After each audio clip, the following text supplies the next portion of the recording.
Ya está, ¿vale? Y bueno, pues vamos a ir empezando. Bueno, pues muchas gracias a todos por estar en esta sesión de formación del reto de idea producto. Hoy tenemos con nosotros a Pedro Alarcón. Y básicamente lo que nos va a hablar hoy en la charla es datos y tecnología en la revolución de la industria del deporte.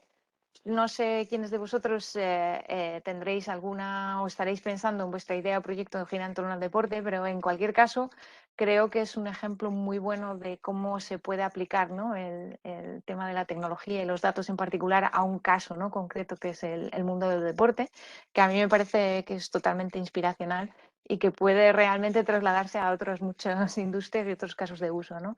Entonces, como decía, tenemos hoy a Pedro Antonio, no sé si Pedro, porque siempre te llamamos Pedro, ¿no? Sí, mejor Pedro, Pedro, sí. Pedro de Alarcón. Es ingeniero superior en informática por la Universidad de Granada y es doctor en bioinformática por el Consejo Superior de Investigaciones Científicas, el CSIC, en España, y la Universidad de California, San Diego, en Estados Unidos. Cuenta con más de 20 años de experiencia en el ámbito del tratamiento de datos y la inteligencia artificial. En la actualidad es gerente responsable del Centro de Telefónica Tech y Telefónica I+D en Granada y es responsable de inteligencia artificial aplicada a la industria del deporte. Su perfil combina capacidades técnicas en el campo de la ciencia de datos e inteligencia artificial, tanto en el ámbito académico como en el ámbito empresarial. En 2002 fue socio fundador de la startup Integromics, ahora parte de PerkinElmer, dedicada a la bioinformática para el sector farmacéutico y biotecnológico, donde desempeñó los cargos de CTO y director de desarrollo de negocio. En 2007 se unió a Telefónica, donde ha desempeñado diferentes funciones en las áreas de innovación, Health, Video Analytics y desde 2016 como gerente en Luca, la unidad de Big Data y Inteligencia Artificial de Telefónica. Desde 2017 como responsable de la unidad de Big Data e Inteligencia Artificial, perdón, de Big Data, perdón, como responsable de la unidad de Inteligencia Artificial para el bien social y la analítica deportiva, y lleva aquí a cabo proyectos basados en Big Data e Inteligencia Artificial orientados al estudio de desastres naturales, contaminación en ciudades, fenómenos migratorios, indicadores sociales y estudio de epidemias, incluyendo la actual del COVID-19, así como la construcción de herramientas de inteligencia artificial para la industria del deporte. Si queréis ver más información, podéis ver su perfil en LinkedIn. También podéis aprovechar también para conectar con él, ¿no?, en el perfil. Vamos a poner aquí el enlace en el chat, ¿vale?, para que lo tengáis todos. Y nada, pues te doy paso ya, Pedro, cuando quieras. Pues muchas gracias, Susana. Bueno, pues buenas tardes a todos y a todas y me alegra mucho dar esta charla, sobre todo porque sobre todo sois gente de Andalucía, con lo cual estamos hablando entre gente de la tierra y hablar de lo que hacemos, pues a mí siempre me gusta. Así que, pues nada, agradecer también a Susana y a Ana la invitación para compartir lo que hacemos hoy, ¿no? Espero que sobre todo os den ideas o os dé alguna información útil que luego podáis usar en vuestras carreras profesionales o incluso en proyectos personales, ¿no? Hoy me voy a centrar sobre todo en datos y deporte, pero también quiero abrir un poco el panorama a todo lo que está siendo la revolución tecnológica en la industria del deporte, ¿eh? No solo la parte de datos e inteligencia artificial, que digamos es donde está nuestro foco, donde yo más estoy trabajando en los últimos años, ¿no? Bueno, ya sabéis, todos tenéis móvil, usáis internet todos los días, que al final estamos viendo en una sociedad de datos, ¿no? Cualquier actividad que hagamos hoy día prácticamente está datificada, ¿no? Significa que puede verse desde esa perspectiva, de los datos y su análisis. Nos guste más o nos guste menos, ¿no? Y siempre veis, bueno, algunos de vosotros supongo que lo ha estudiado incluso el término Big Data, que en sus orígenes hace ya pues casi 10 años significaba algo diferente de lo que significa hoy, porque hoy el Big Data en realidad cuando veis una noticia o veis a alguien que habla de Big Data, en realidad la mayoría de las veces se habla de una confluencia de diferentes paradigmas y tecnologías, ¿no? Del Internet de las cosas que produce datos masivos, de la disponibilidad de análisis en tiempo real, del cloud, de la analítica como servicio o de la inteligencia artificial, el machine learning o el deep learning, ¿no? Que a veces se usan de manera indistinguible, aunque son diferentes, ¿no? Pero antes de meternos en lo que es más puramente la tecnología, quiero empezar con un pequeño challenge, ¿no? De si ves esto, es decir, ¿qué es, no? Bueno, esto es una de las primeras maratones olímpicas que se han corrido en la historia. Esta fue en los Juegos Olímpicos de 1912 y esta es la pinta que tenían los maratonianos. Parecen casi señores que han salido del campo, de labrar el campo, se han puesto un pañuelo y se han puesto a correr, ¿no? En aquellos tiempos se acuñó el término de atletas, ¿no? Pero hoy estamos hablando de otro término que son los superatletas, porque si en aquel tiempo, en 1912, la maratón se corrió en 2 horas 36:54 segundos, hoy la última marca oficial o el récord del mundo de maratón, quitando una marca que hubo en Londres que no se consideró válida por Kipchoge, fue en 2018 en 2 horas 01, ¿no? 39. Es decir, 35 minutos menos en casi 100 años. Claro, correr 35 minutos más rápido, hablando de humanos, donde la especie humana en teoría no ha cambiado, algo ha tenido que pasar, ¿no? ¿Qué ha pasado en estos años para que podamos correr 35 minutos más rápido? Porque al final la diferencia entre un atleta y un superhéroe del deporte o un superatleta está en una diferencia de rendimiento muy pequeña. O sea, si lo vemos en la perspectiva de años, estamos viendo 35 minutos, que es significativo, pero si hoy día nos vamos a cualquier competición olímpica o no olímpica de deporte profesional, vemos que entre el ganador y el segundo hay un 1% en el resultado, ¿no? Y esa efectivamente es la diferencia.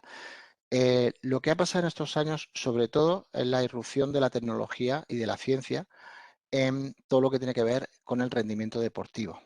¿De acuerdo?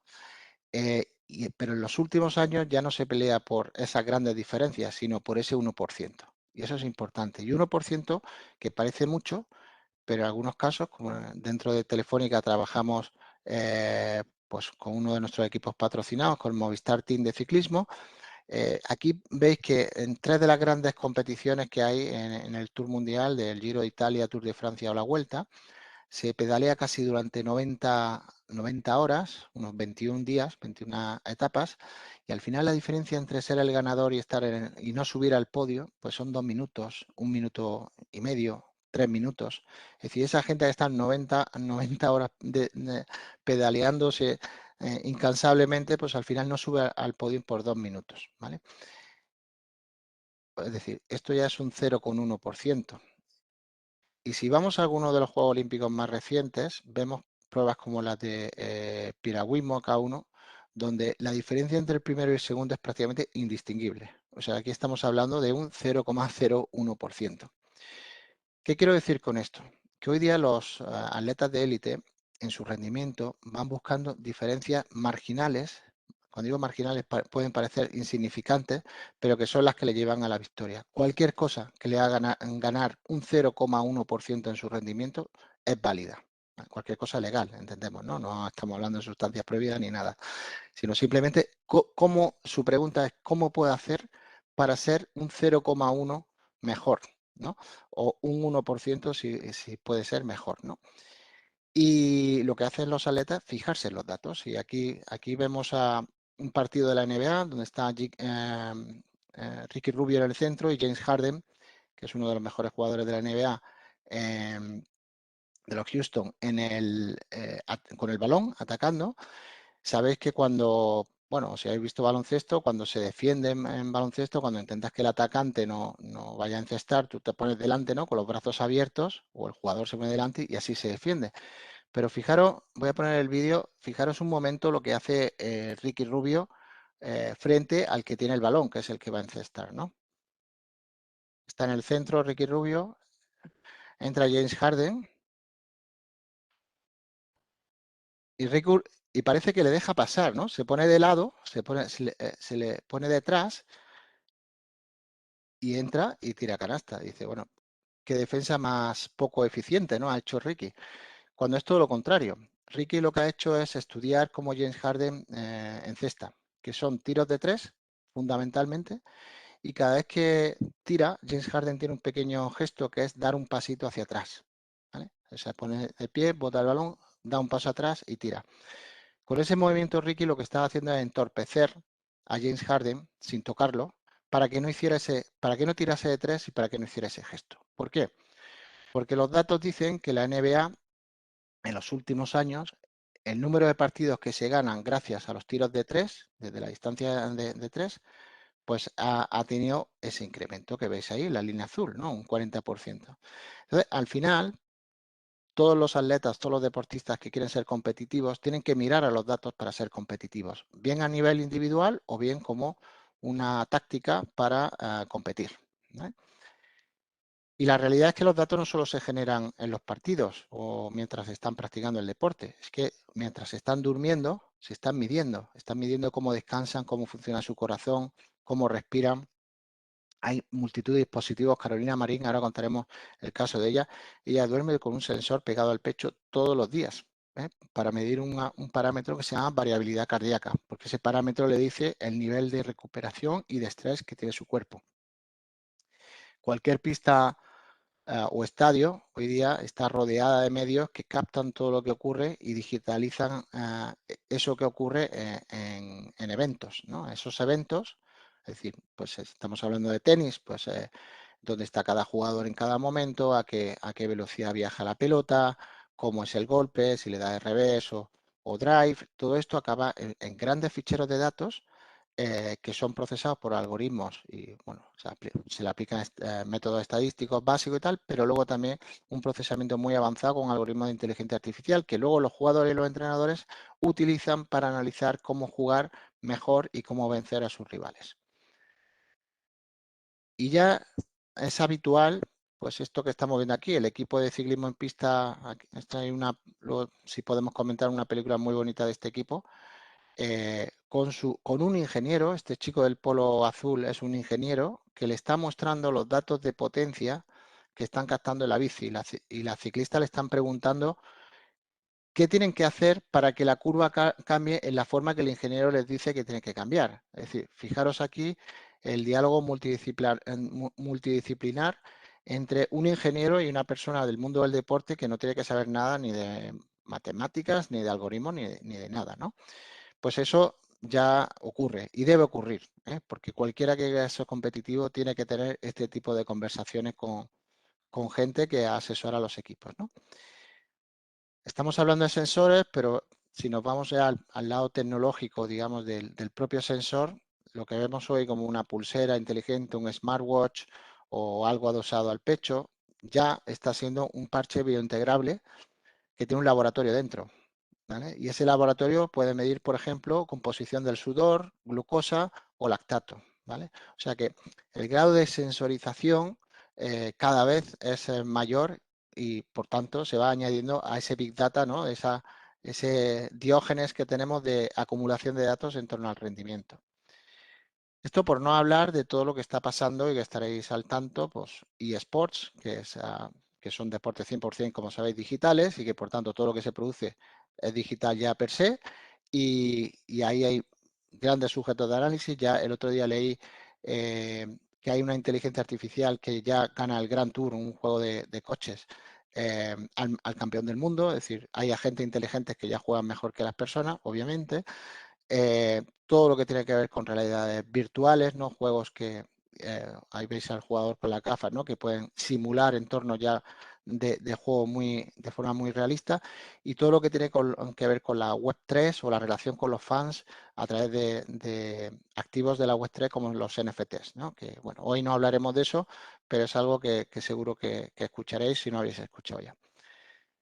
Lo que está pasando es que esta disrupción se está produciendo porque, por un lado, la innovación y todas estas tecnologías cada vez son más accesibles por casi cualquier equipo, incluso a nivel individual. Yo no tengo que tener ya un presupuesto de miles de euros para acceder a estas tecnologías.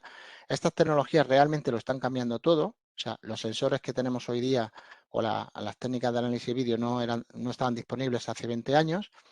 Y eso es lo que está disrumpiendo la industria del deporte, pero al mismo tiempo para muchas organizaciones es un desafío, porque no están preparadas para trabajar con estas tecnologías. Es como ciencia, es como que les supera mucho en sus capacidades. Y esto está afectando tanto a los atletas como a los aficionados como a las marcas. Cuando desde Telefónica hemos abordado pues cómo la tecnología está ayudando a la industria del deporte, en realidad nos estamos refiriendo a 4 categorías muy específicas. Por un lado, a rendimiento deportivo, que es donde yo más concentro mi trabajo, todo lo que tiene que ver con estadios inteligentes o esto que habéis visto con la pista, ¿no?, de tenis con todas las cámaras y tal, pues igual estadios de fútbol, carreras populares, cualquier evento deportivo, la forma en la que se retransmite y se consumen los eventos deportivos, que es fundamental, es decir, cómo los fans disfrutan de un partido, que si lo habéis visto últimamente cualquier partido de fútbol, pues ya tenéis estadísticas sobreimpuestas, simulaciones, o sea, la experiencia de visualización ya es totalmente diferente de hace unos años y todo lo que tiene que ver ahora también, pues, es incipiente todavía con metaverso y el fan engagement a través de nuevos canales como pueden ser Twitch o Instagram o similares, ¿no? Y al final, yéndonos al lado de Sport Performance, al rendimiento deportivo, los deportistas lo están abordando desde un punto de vista holístico, 360, ¿no? Como le dice, no solo le afecta a su rendimiento muscular o mecánico, es que le afecta, lo están usando también en su psicología, en la forma en la que se alimentan, ¿no?, y se preparan, en su fisiología, cómo su metabolismo funciona, ¿no? O sea, es de verdad un abordaje integral de la tecnología a todos los aspectos que influyen en el atleta, ¿no? Nosotros trabajamos bueno, con algunos más deportistas, pero estos son nuestros principales focos: el ciclismo, el bádminton con Carolina Marín. Somos el equipo que junto a Fernando Rivas, su entrenador, y Carolina, pues le proporciona toda la analítica de datos que ella usa para preparar los partidos, para el entrenamiento y para la táctica de partido. Con los alumnos que hay en la Rafa Nadal Academy, no con Rafa Nadal Academy, o sea, no con Rafa Nadal en sí, con Movistar Estudiantes y también pues dando soporte a pruebas de running, sobre todo pruebas populares de larga distancia como maratón o medio maratón. En Madrid y en Valencia son los ejemplos más recientes que tenemos. Lo que os comentaba antes de la cantidad de datos que se generan, bueno, si nos vamos a dice, bueno, pero ¿qué datos son, no? Si nos vamos al caso del ciclismo, cada segundo tenemos todas esas variables de cada bici, de cada corredor. Tenemos la potencia a la que va, la cadencia, es decir, las revoluciones por minuto en la pedalada, la velocidad, su frecuencia cardíaca, oxígeno en sangre, GPS pendiente, o sea, es una cantidad de datos realmente abrumadora para cualquier, no digo ya ciclista, sino entrenador o persona técnica, ¿no?, que está en el equipo. ¿Y qué hacen con ello? Pues básicamente pues, una vez analizados esos datos, toman decisiones basándose en ellos. Pueden ser decisiones muy importantes durante la etapa o durante la prueba que están compitiendo, o en grandes competiciones, pues decisiones un poquito más a largo plazo. Van descubriendo claves de rendimiento que ellos mismos a veces ignoraban porque están ocultas dentro de los datos y solo a través del análisis con los algoritmos se revelan. Algunos lo están usando incluso para que su carrera deportiva dure más, ¿vale? ¿Cómo? Pues aprendiendo cómo dosificarse, cómo gestionar mejor las recuperaciones, cómo gestionar mejor las lesiones y prevenirlas.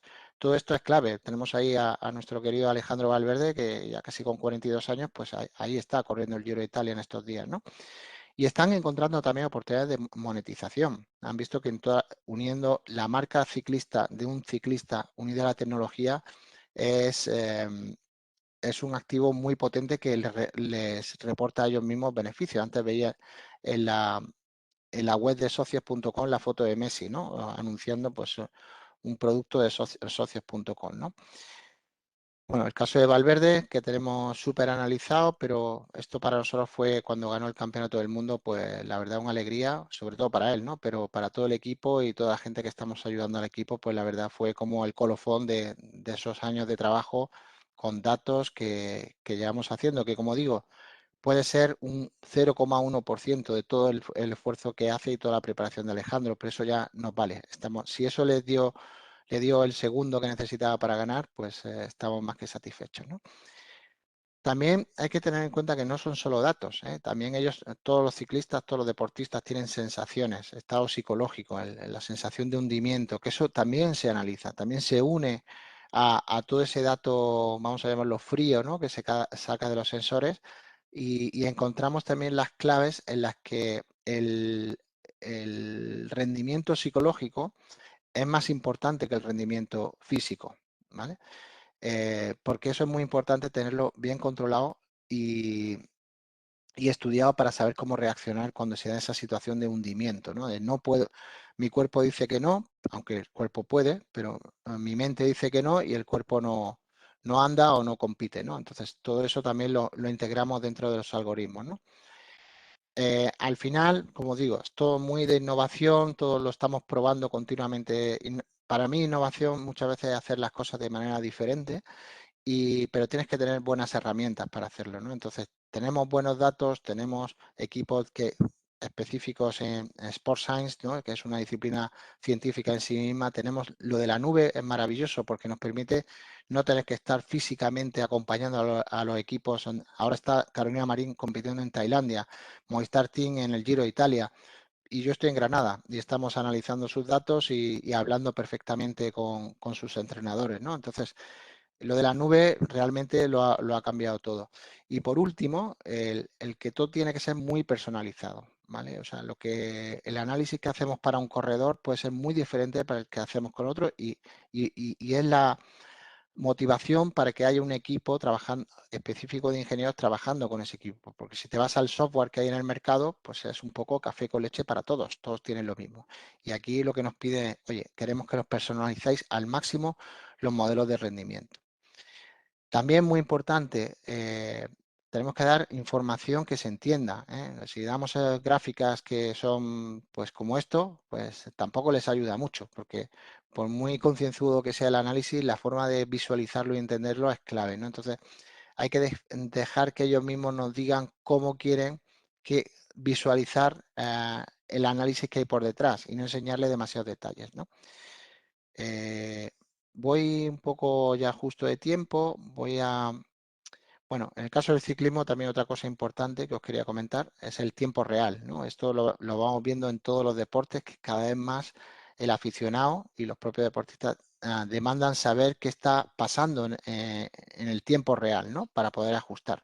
Esto en Fórmula 1, pues si algunos sois aficionados lo veréis perfectamente, que tenemos en una ventanita viendo a los coches correr y en otra ventanita a la derecha parámetros técnicos de los coches, ¿no? Que la famosa telemetría, ¿no? Que llega desde el coche al camión donde están los ingenieros.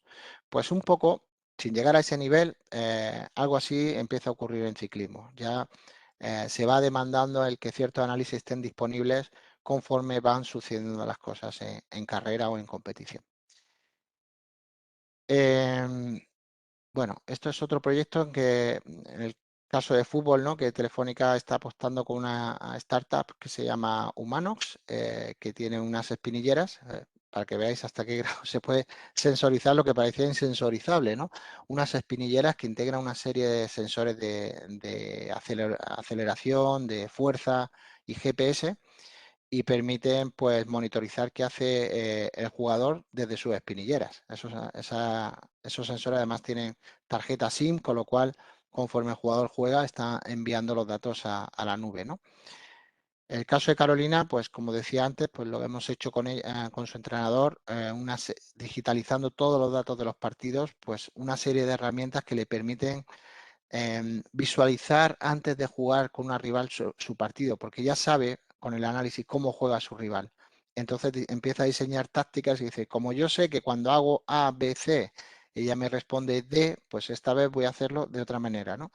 Y lo usa mucho, también usa sensores para controlar el no recaer en las lesiones que ha tenido de rodilla. La última, pues hace poco, y como sabéis, pues le ha tenido casi un año fuera. Y bueno, pues ese es un poco el trabajo en rendimiento. Luego, ya para terminar, y ya si queréis abrimos el turno de preguntas y comentarios o lo que queráis saber, eh, hablamos también de una disrupción en modelos de negocio, ¿eh? Ya no solo es qué hace el deportista, sino cómo se consume el deporte y cómo el deporte genera una economía en sí misma, ¿no? Pues la tecnología también lo ha cambiado, ¿no? Y lo sigue cambiando. Ahora, la Web3 es el último ejemplo, el famoso, los ejemplos de NFTs o tokens, que esto hace 3 años nadie hablaba de ello y ahora pues sigue hablando, se empieza a hablar, ¿no? Voy a ir, por ejemplo, a un caso, para que todos lo entendamos, el tema de los estadios, ¿no? Cuando un club tiene un estadio, en este caso es un estadio de fútbol americano de los San Francisco 49ers, pues básicamente, ¿qué quiere el club? Pues 2 cosas. Primero, que la experiencia de los que acuden a ver el partido al estadio sea increíble, que por eso pagan una entrada. O sea, que realmente ir al estadio marque una diferencia, ¿no? Frente a verlo en la televisión. Y segundo, cuando la gente va al estadio, genera negocio. Compra camisetas, compra comida, eh, interactúa con el equipo. Entonces, lo que quieren también es incrementar el negocio en torno al partido. Y había problemas complicados de solucionar, como por ejemplo en la NBA, que se disputan 41 partidos por temporada más o menos. Tú te compras un abono en un club de la NBA, los Lakers, por ejemplo, y ese abono incluye un asiento fijo, ¿vale? Un asiento asignado para ti. Si a un partido tú no vas, el asiento se queda vacío. Y los abonados de media estaban asistiendo a 12 partidos, es decir, había una gran cantidad de partidos en los que ese asiento está vacío. ¿Qué pasa? Que si el asiento queda vacío en un partido, pues primero en televisión se ve horrible, porque además esos asientos normalmente se reservan los abonos en las zonas bajas, donde mejor se ve el partido, ¿no? Entonces, todas las zonas próximas a la cancha se quedan muy con las calvas, ¿no? Con los huecos, que quedan feísimos y no le gusta a nadie, no le gusta al club porque se está desaprovechando ese espacio, no le gusta a los fans que lo ven en la tele porque parece un poco, como veis, un poco desagelado, y a los jugadores tampoco, porque notan menos el cariño, ¿no? de los aficionados, ¿no? Entonces se le ocurrió inventar lo que llaman Magic Money, que es una cosa tan simple, pero a la vez genial, que es la posibilidad para que los abonados, cuando sepan que no van a ir a un partido, puedan revender su entrada a través del club. O sea, el club le recompra su asiento para ese partido, lo pone a la venta, lo puede comprar cualquier persona, sea abonada o no, con lo cual ese asiento, digamos, se está vendiendo 2 veces y a cambio el club le da al abonado dinero mágico. El dinero, bueno, como podéis imaginar, este equipo son los Orlando Magic. El dinero mágico al final son unos puntos que lo que te permite es intercambiarlos por merchandising del club, con pues, gorras, camisetas, chaquetas o por comida, ¿vale? Entonces, con eso, pues incrementaron a la vez un montón de KPIs dentro del club, con algo que sinceramente se consideraba ya un negocio hecho. Vendo mis abonos y ya he cumplido. Y han visto cómo, pues esto del Magic Money, que ahora se parece mucho a los tokens y demás, han conseguido pues solucionar varios problemas, llenar, bueno, también otro problema que había, al quedar todo el estadio medio vacío, pero todo el estadio lleno de gente, pues el número de personal que tienes que tener para tener a todo el estadio pues es muy alto. Si consigues bajar a todo el mundo a las gradas de abajo, pues la parte de arriba la puedes cerrar y también te ahorras ese coste. Es decir, cuando piensas en las posibilidades que tienes con las tecnologías, realmente puedes cambiar la forma que haces tu negocio, ¿no? Y bueno, podría contar otro ejemplo como el equipo también de San Francisco 49ers diseñó una app para servir comida en el propio asiento mientras ve el partido porque detectaron que la gente por no perderse el partido no se levantaba a los kioscos a pedir comida, dice, oye, no me lo pierdo, no voy, ¿no? Y hicieron una app que te permitía, pues, desde tu punto de donde estuvieras en el campo, pedir y venía alguien, te traía la comida, te traía un bidi, te lo enseñabas y te daba la comida en tu propio asiento, ¿no? En fin, son muchas las posibilidades, no voy a entrar en nada. Sí, ya para terminar, pues decir que todo esto que os he contado también ha dado el surgimiento de una nueva carrera o profesión, que es el Sport Data Scientist, ¿no?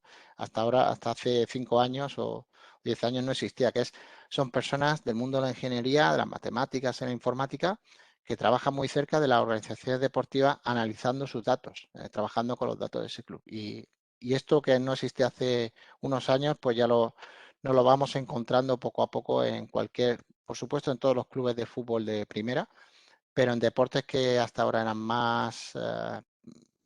menos de masa, ¿no? Más minoritarios, pues también lo están incorporando. Y nada más, tengo alguna cosita más, pero yo lo principal que os quería contar ya ha llegado hasta aquí y bueno, pues si tenéis cualquier pregunta, encantado. Pues me vuelvo a activar el audio y el vídeo. La verdad es que me he quedado con ganas, de lo del consejo. He visto Bueno, que ponías os ahí. lo puedo esperar, los proyectos. Bueno, esto es un consejo. Normalmente doy algunas clases en la universidad y tenemos muchos estudiantes de máster. También tenemos gente que viene con becas. Por cierto, ahora tenemos una beca abierta en la unidad.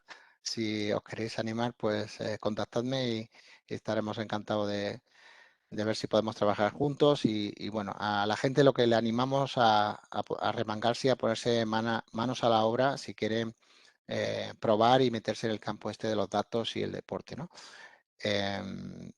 Más allá de la formación académica que es muy buena y que es irreemplazable, ¿no? Pero hay muchas más cosas que se pueden hacer que, que realmente marcan una diferencia en la formación, ¿no? Que tiene la gente que quiere trabajar en esto. Muy bien, pues tenemos una persona, Silvia, que dice que quiere preguntar y Emilio con la mano levantada. No sé quién iba antes, le voy a dar paso a Emilio y ahora te doy a ti también, Silvia, para que puedas hacer la pregunta. Vale, entonces, Emilio, cuando quieras.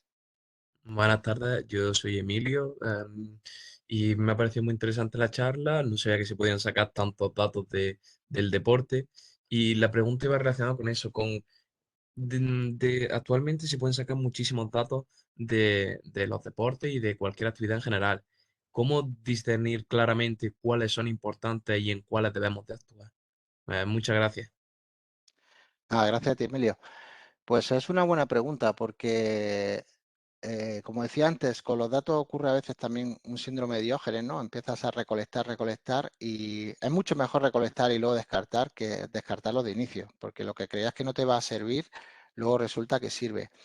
Afortunadamente, se usa una mezcla entre experiencia del propio entrenador o el cuerpo técnico que sabe lo que influye, o sea, hay datos que ya sabes que si los recoges van a ser clave, ¿no? Para lo que quieres analizar por su experiencia en el campo, pero también muchas veces los algoritmos te dicen que algo que tú no estás poniendo atención es importante.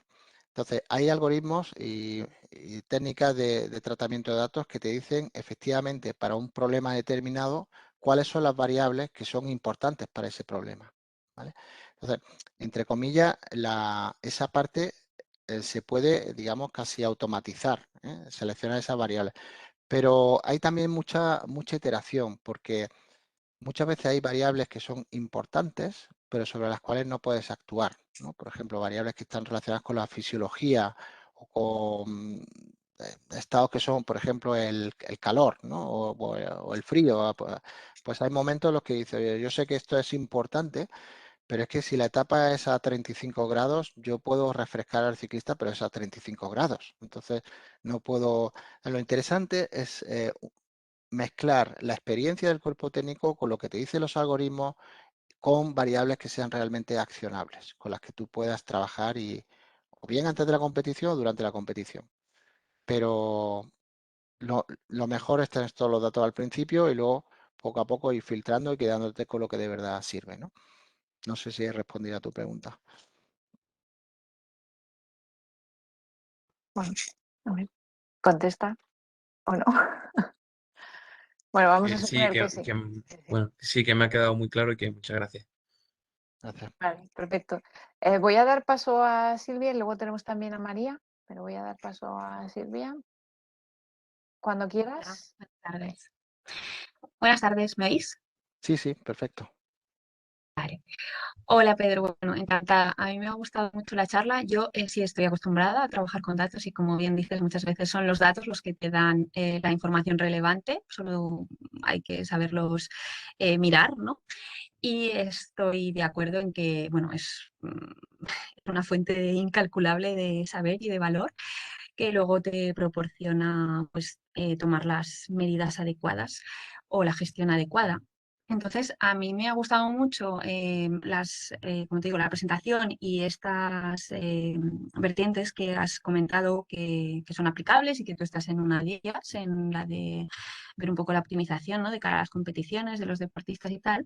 Pero a mí me surge la duda de si esto por parte de vuestra o, no sé, de Telefónica, si se ha llegado a plantear o hay un área paralela que trate un poco la vida saludable, ¿no? O sea, fuera de lo que es el deporte de élite o las competiciones deportivas, si esto tan valioso como la monitorización de personas podría o ser aplicable o se está aplicando a personas que no gocen a lo mejor de ese estado saludable en un momento determinado o necesiten ser monitorizadas por algún motivo. Y bueno, al fin y al cabo eso podría deparar en eso, en que no digo que nos monitoricemos absolutamente de todo, pero sí que es verdad que podríamos tener más información sobre nuestro estado anímico o sobre cómo afrontar diferentes fases en la vida, ¿no? Por ejemplo, porque como bien decías, pues bueno, una persona que esté monitorizada va a saber si está recuperándose en su conciliación del sueño o qué es lo que necesita. Creo que todos podemos ser diferentes en algún punto. No, nuestro rendimiento puede ser distinto, pero sí que hay un mínimo que debemos necesitar, ¿no? Entonces, bueno, me surgía esta duda porque veo que hay como una vertiente puede ser inexplorada. Sí, no, es cierto, o sea, al final, a ver, estamos hablando en nuestro caso de deportistas de élite, pero son personas como todos nosotros, ¿no? Entonces, es interesante ver cómo han surgido en los últimos años una serie de dispositivos y tecnología que están orientadas a monitorizar este wellness, ¿no? Esta calidad, digamos, de vida, que al final es una mezcla de factores, ¿no? Pues de actividad, de buen descanso, buenos alimentos, en fin, un estilo de vida en general bueno, Incluso ambientales, ¿no? ambientales, Sí, incluso contaminación. ambientales. Sí, sí, sí, total. Bueno, olas de calor, olas... Entonces, claro, si estamos hablando del mundo, o sea, el mundo tienes por un lado el mundos que se pueden tocar, ¿no? El mundo del rendimiento de élite, el deporte de élite, el mundo del fitness wellness, más entendido como vida saludable, ¿no? Pues, la gente, por ejemplo, todos los relojes que hay ahora, ¿no? De esto de smartwatch que te cuentan pasos, que te miden la frecuencia cardíaca. Todo esto no son dispositivos para atletas de élite, ni son dispositivos médicos, son dispositivos que están ahí como en medio, ¿no? Y que se están popularizando bastante. Mira, hay un anillo que usan muchos jugadores de la NBA, que se llama Oura Ring, que te mide varios parámetros de salud y uno de ellos es la variabilidad cardíaca que mencionaba antes, ¿no? La variabilidad cardíaca es un parámetro diferente a la frecuencia cardíaca que tiene que ver con el estado de tu sistema parasimpático. Y esto tiene que ver con tu recuperación de cómo de bien duermes o cómo de bien recuperas tras un esfuerzo, pero también tu estado de estrés o fatiga mental. ¿Vale? Lo cual es muy interesante porque nos pasó con una corredora de Movistar Team que veíamos durante un tiempo en sus datos que la variabilidad cardíaca la tenía mal, la tenía muy, digamos, degradada, ¿no? Y no sabíamos si es que no estaba entrenando bien y recuperando bien. Y después de preguntarle, pues al final lo que nos dijo es que había muerto un familiar cercano suyo hacía unas semanas. Y claro, y eso lo tenía dentro, ¿no? Le estaba afectando a su rendimiento y ella no lo había contado a nadie, pero su corazón estaba hablando, ¿no? Entonces, al final, si nos vamos más a la salud, a la monitorización de personas, ya estaríamos entrando en la telemedicina. Ahí sabéis que, bueno, Telefónica ha sacado un servicio de salud de telemedicina, de videoconsulta y monitorización remota, ¿no? Con Teladoc. Y bueno, pues ahí hace unos años trabajamos con pacientes crónicos y todo esto, pero yo creo que lo interesante es que personas que no están necesariamente enfermas, controlen algunos parámetros, no se obsesionen, no hay que obsesionarse con nada, ¿no? Pero controlen ciertos parámetros que hoy día sí que puedes controlar, por ejemplo, la cantidad de horas de sueño que duermes o las veces que te levantas o el número de la actividad que tienes, porque eso es clave para la salud. Vamos, no, yo no soy médico, pero vamos, lo estamos escuchando todos los días, ¿no? Y sí, hay un montón ahora de casos de uso, incluso relojes que avisan cuando puedes estar sufriendo un infarto, cuando tienen personas mayores una caída. Es decir, esto de tener datos y agentes inteligentes que nos rodean con esos datos, esto yo creo que ya estamos en ello, ¿no? No sé qué puede venir en el futuro, pero desde luego esto ya es una realidad, ¿no? Por último, ¿puedo hacerte una pregunta sobre si estadísticamente los datos que tomáis han servido en algún caso o sea, si ha habido algún caso para predecir con anterioridad uno de estos infartos o algún problema de salud o no? Bueno, sí, o sea, a ver, hay varios análisis. Hay lo que llamamos análisis a posteriori, que básicamente es entender qué ha pasado, ¿no? O sea, en el análisis de datos hay como varias fases, de la más simple al más complejo. El análisis más simple es el descriptivo, que simplemente es analizar qué ha pasado, hacer un análisis de situación. Oye, hemos perdido una etapa, hemos perdido un partido, ¿por qué? ¿Dónde se ha perdido? ¿Qué hemos hecho mal? ¿Vale? Eso es muy valioso porque de ahí te aprendes mucho para mejorar, ¿no? El siguiente análisis sería el predictivo, que es, como tú preguntabas, ¿no? Es decir, ¿qué va a pasar? ¿No? O sea, si veo esto, ¿qué puede pasar? Hay veces que, por ejemplo, el día que Carolina Marín se lesionó la primera rodilla, había ciertos parámetros que ya medimos en ella que no estaban bien ese día del entrenamiento y ese día se lesionó. No dijimos, oye, que aquí va a pasar algo, pero ya ahí alerta, ¿no? Algo puede pasar. Y muchos de los resultados que hemos visto en competiciones deportivas de los equipos, con lo que pasa es que no los podemos publicar, lógicamente, son privados del equipo. Hemos predicho lo que iba a pasar con más probabilidad. O sea, esto no es 100%, no es como, o sea, los algoritmos se equivocan porque al final lo que te dan es una probabilidad de que pase algo. Pero quizá el más interesante es el análisis prescriptivo, que es una vez que ya sabes o tienes confianza en la predicción que has hecho, cambias las cosas, o sea, prescribes lo que tiene que hacer el atleta para que suceda lo que tú crees que va a suceder, ¿vale? Y eso es lo que todavía cuesta más, porque muchas veces las recomendaciones pueden ser hasta contraintuitivas. Decirle a un corredor que haga una cosa porque lo está viendo los datos y el corredor sentir que tiene que hacer otra. Ahí se produce una lucha, ¿no?, interna, porque al final el que toma las decisiones es el que compite y bueno, pues requiere confianza en los análisis y tal, y obviamente te puedes equivocar, ¿no? Pero sí, tenemos ejemplos de todo y también ejemplos de equivocarnos, como no podía ser de otra forma. Al final, lo bonito del deporte es que puede suceder cualquier cosa, no compites solo. Entonces, tú puedes decir, oye, estás súper bien de forma, vas a hacer tal tiempo, pero si otro está mejor que tú, que eso no lo sabemos porque no tenemos los datos del otro, y hace 5 segundos mejor que tú, pues ya está, pues te has quedado segundo, ¿no? Y en el ámbito deportivo, esta predicción, por ejemplo, el caso de Carolina, si volviera a pasar, ¿podríais tomar medidas? O sea, ¿os puede llevar, digo, porque desconozco si se puede Sí, desparalizar bueno, un evento de este tipo o pasar a otra fecha o no sé? no, o sea, lo que vimos en el caso de Carolina, que ya se hace, es que con esto que se aprendió, por ejemplo, regula la intensidad de los entrenamientos. Entonces dice, si antes del entrenamiento se han medido estos 3 parámetros y no están bien, el entrenamiento de ese día tiene que ser o suave o no hacerlo, porque algo se puede romper, ¿vale? Entonces, eso son cosas que se van incorporando a los protocolos, ¿no? Y los ciclistas igual. Tú ves un ciclista en los datos y ves si está en su buenos registro o no. Y a veces no es entrenar duro, sino entrenar inteligentemente. Es lo que llama smart training, ¿no? O sea, no por entrenar más vas a entrenar mejor. Entonces, sí, es que se están tomando esas decisiones continuamente, ¿no?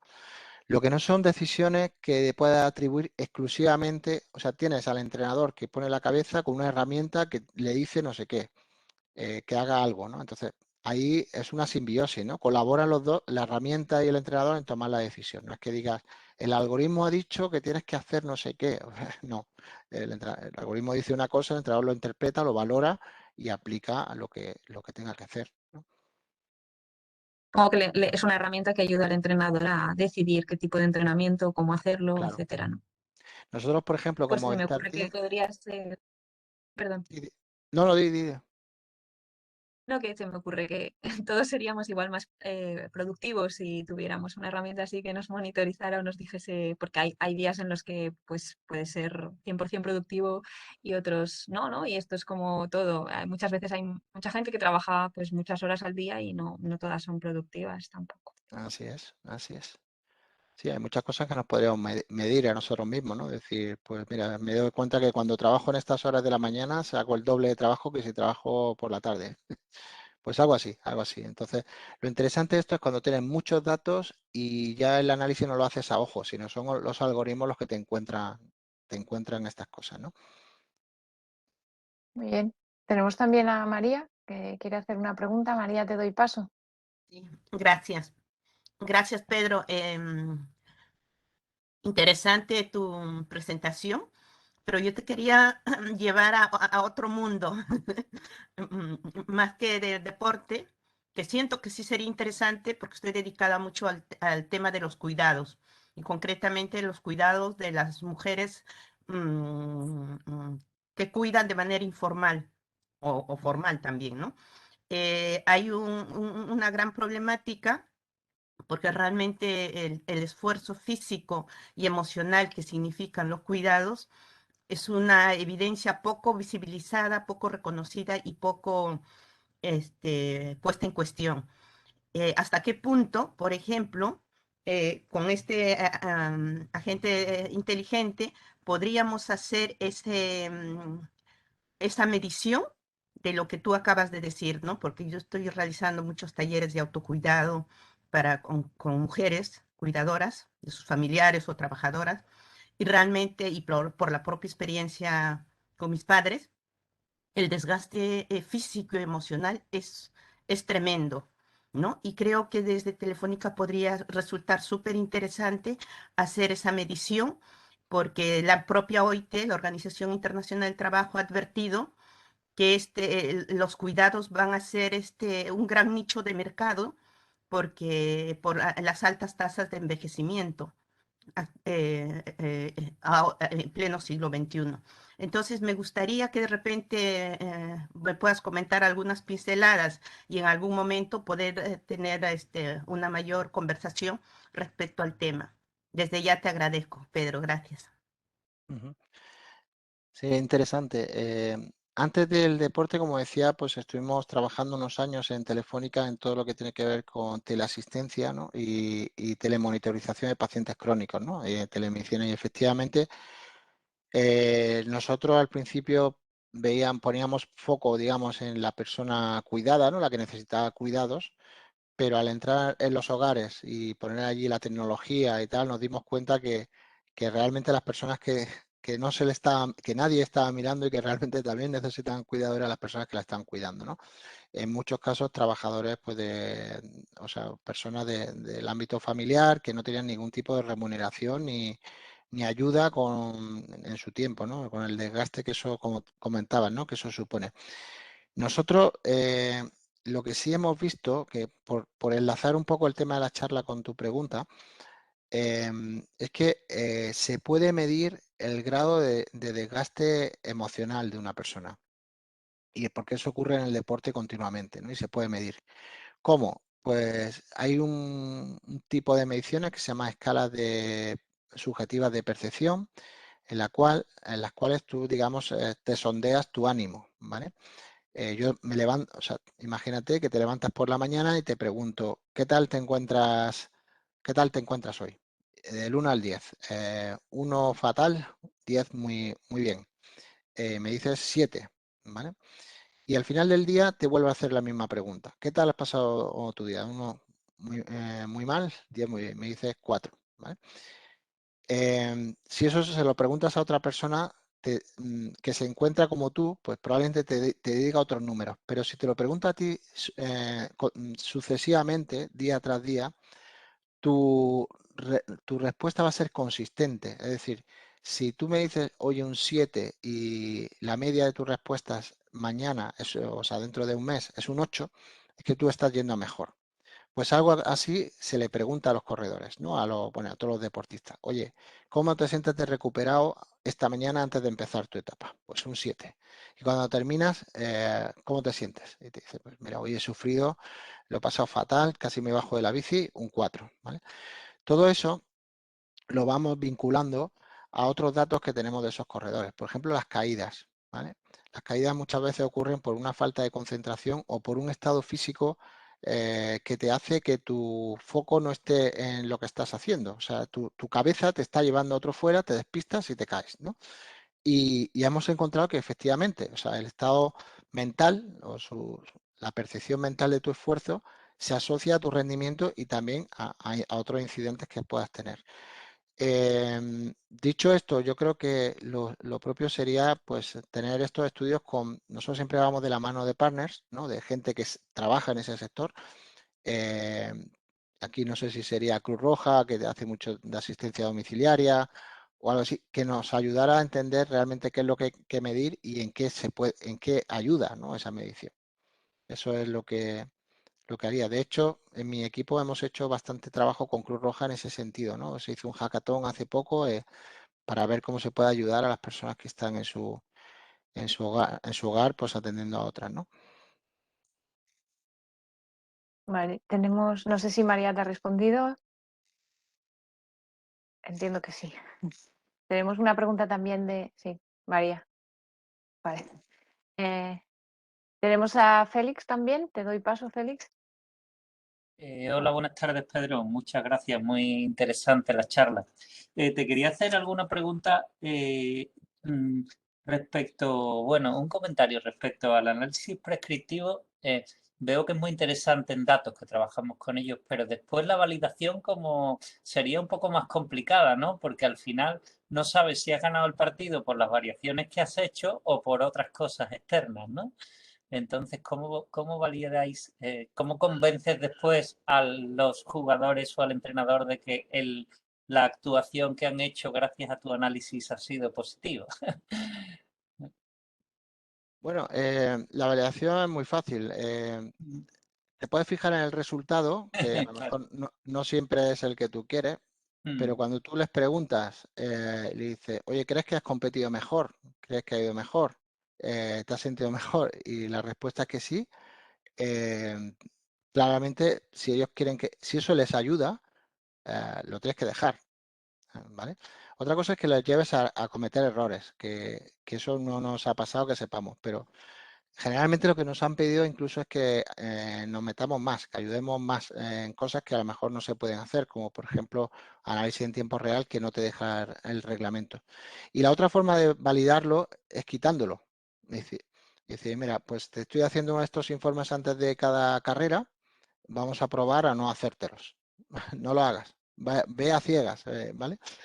Y no, te dice, no, me tienes que dar algo porque es que yo no puedo ir a ciegas. O sea, cuando realmente, porque muchas de las decisiones que toman entrenadores y ciclistas son intuitivas, las famosas sensaciones, ¿no? Intuitiva basada en la experiencia, ojo, que no es aleatorio, no es que tengas una corazonada de que van a pasar las cosas, pero la experiencia, puedes tener muy buena memoria, pero a veces hay que ordenar los datos y hay que dejar que la base de datos a veces te confirme tu presentimiento o tu intuición o todo lo contrario, ¿no? Nosotros hemos tenido discusiones de esto, la gente, por ejemplo, del ciclismo tiene una memoria prodigiosa, ¿no? Entonces, de acordarse, oye, yo me acuerdo que Nairo subió este puerto a 6,4 vatios kilo. No, esto es imposible, esto no puede. Sí, no, sí, tal, pues sí que miramos los datos y no es así, no fue eso, pero está en su memoria. Entonces, la memoria no engaña, el dato que les da no les perjudica y realmente ellos creen que o perciben que compiten mejor. Y luego hay un tercer argumento, es que si tu rival lo está haciendo, tú lo tienes que hacer, ¿vale? Eso ha pasado en el mundo del fútbol, ¿eh? Antes para el scouting de jugadores, que también se usan herramientas de este tipo. El scouting de jugadores, sabéis que es sondear todos los mercados de fútbol posibles para fichar jugadores lo más jóvenes y con máximo potencial, bien porque van a mejorar cómo juega mi equipo o bien porque el equipo luego puede hacer negocio o sea, se financia por la compraventa de jugadores, ¿no? Aquí tenemos en Sevilla a Monchi, que es un referente en esto, ¿no? Pues el scouting antes se hacía enviando cintas de VHS por todo el mundo. Gente que está en Latinoamérica viendo partidos de Boca o en Colombia, lo grababan en vídeo con la cámara esta que teníamos en los 80, metían la cinta VHS en el correo y la enviaban a Barcelona o a Madrid y así así se seleccionaban los jugadores. Oye, este chico parece que tiene potencia. Ahora ya no se hace así. Ahora tenemos a empresas que dan datos de los partidos que se están jugando cada semana en todo el mundo y se están generando informes automáticos de todos los jugadores en ligas menores, ¿no? El scouter sigue estando ahí, pero y eso ya, o sea, como lo hacen todos los grandes clubes, pues ahora el club más modesto que entra en primera, lo primero que te pide es que le des una herramienta como esa, porque lo necesitan también. Entonces, lamentablemente no se puede hacer experimentos científicos como A/B testing, ¿no? Si lo quito, gana, si lo quito, pierde y si lo pongo, gana. Porque hay demasiadas variables en el entorno que no controlamos. En una competición deportiva, además, entre partidos de equipo, un partido de baloncesto, por ejemplo, con estudiantes, hay tanto que puede ocurrir que no se controla, pero los clubes, una vez que se lo ponen, no te dejan que se lo quites. Así que algo, algo tan bueno tiene que hacer, ¿no? Bueno, Muchas gracias. Y respecto, una cosa que has comentado muy interesante de las medidas del desgaste emocional, o sea, los parámetros un poco subjetivos, ¿no? Que no sean el ritmo cardíaco, porque, bueno, trabajamos con gente con parálisis cerebral, entonces, ¿qué se te ocurre que podría medirse, digamos, claro, porque un test, lo que tú has comentado, es muy interesante a una persona que puede, ¿no? Pero eso, por ejemplo, de la variabilidad cardíaca, mira, que no lo habíamos tenido en cuenta, me parece muy interesante. ¿Hay alguna medida física que se te ocurra que pueda medir de alguna manera si vamos bien haciendo las cosas o si está contenta la persona? O bueno, lo que tú comentas, ¿no? Que el ritmo cardíaco también puede influir un poco, tal, la temperatura, se puede hacer cosas, pero como veo que tenéis una experiencia muy, muy potente en el tema, por si podías dar alguna luz. Pues yo creo que casi planteas un tema médico, ¿no? O sea, como una persona pues con ese grado de discapacidad tan alto, ¿no? Puede medir algo tan complejo como el estado emocional, ¿no? Evidentemente, eso, yo creo que está ayudando mucho el que medidas fisiológicas como el comportamiento del corazón, pues sirva para reflejar aspectos emocionales. Pero sinceramente no me siento capacitado para darte una respuesta de cómo atender, o sea, qué se podría medir en este tipo de personas. Yo recuerdo, y te voy a mencionar un proyecto de innovación, o sea, que hicimos hace años, con un equipo de matemáticos rusos que habían trabajado en análisis de imagen y cómo, o sea, tú te ponías delante de la cámara de tu ordenador, la webcam, tenía que ser una webcam buena, de alta resolución. Entonces ellos, su algoritmo analizaba las imágenes de la cara a partir de los micromovimientos musculares que son imperceptibles prácticamente, que ocurren cuando tú hablas o cuando te estás delante de la cámara, ¿no? Y con eso extraían un estado de ánimo, un estado de ánimo que lo ponían en una escala, ¿no? Desde concentración, relajado, feliz, enfadado. Ahora eso se hace muy fácil, pero lo que hace es leerte un poco la posición relativa de las cejas, los ojos, la boca, todo esto. Pero esto era realmente innovador porque era con el movimiento de los músculos de la cara, que también se puede hacer con técnicas de electromiografía, ¿no? Pero son mucho más, te tienen que poner parches y tal. Y nos pareció novedoso, lo estuvimos probando un tiempo y realmente funcionaba. Y, o sea, lo pudimos experimentar nosotros mismos y de repente esta gente desapareció, no volvieron porque queríamos hacer algo precisamente con personas mayores para que se comunicaban poco para ver si podemos hacer algún tipo de deducción de su estado de ánimo a partir de videoconferencia, es decir, que tú imagínate estás hablando con tu padre o tu madre mayor que está en otro sitio y que no te cuenten cómo están, pero mientras estás hablando te está diciendo la videoconferencia, oye, algo le preocupa o lo veo enfadado, lo veo. Y nunca podemos llevar adelante esa colaboración porque desapareció el equipo, nunca más supimos de ellos. Pero sinceramente no sabría decirte a este tipo de personas cómo ayudarlas con esta tecnología, ¿no? Yo Bueno, sí, probaría, me has dado muchas ideas, te lo agradezco, vamos, no, sí, sí. Es interesante, el estudio de la imagen de la cara también, sí, es cierto, yo creo que por ahí puede ir una sí, cosa. sí, porque hay movimientos que están claramente correlacionados con Mm, tensión, ¿sabes? Con mm. el movimiento ocular también, o sea, de las pupilas, todo esto. Muy bien, no quería robarte más tiempo. Muchas gracias, me parece Nada, muy Félix, interesante, gracias. un placer, Félix. Vale, tenemos una pregunta más, no sé si tienes tiempo, Pedro. Sí, sí, sí. Sí. Vale, pues entonces, Juan Pablo, te doy paso. Juan Pablo. Mm, Tienes que activarle el micro porque creo que está muteado. Pues se lo he activado, pero ¿Me escuchan? ahora sí. Ahora sí. Sí, bueno, buenas tardes Pedro, Susana y compañeros. De antemano, pues, una interesante exposición. Dos preguntitas. La primera es que, por ejemplo, en el caso mío, me gustaría incursionar en este tipo de herramientas o decirlo, pues, como profesión en el área, pues, mía, que es el arbitraje en el fútbol. Entonces, de pronto, la pregunta es, ¿qué herramientas de pronto básicas uno inicialmente puede utilizar cuando uno quisiera pues como hacer uso de esta, por ejemplo, en la valoración psicológica, en la valoración física? Y la otra, donde te podemos pues como contactar para unas preguntitas como más a fondo, ya que no nos va a dar el tiempo. Muchas gracias. Sí, a ver, herramientas, te refieres, supongo, en el ámbito de fútbol, ¿no? Exacto, por ejemplo, sí, eso exacto. Eso es. A ver, hay una cantidad de herramientas impresionante.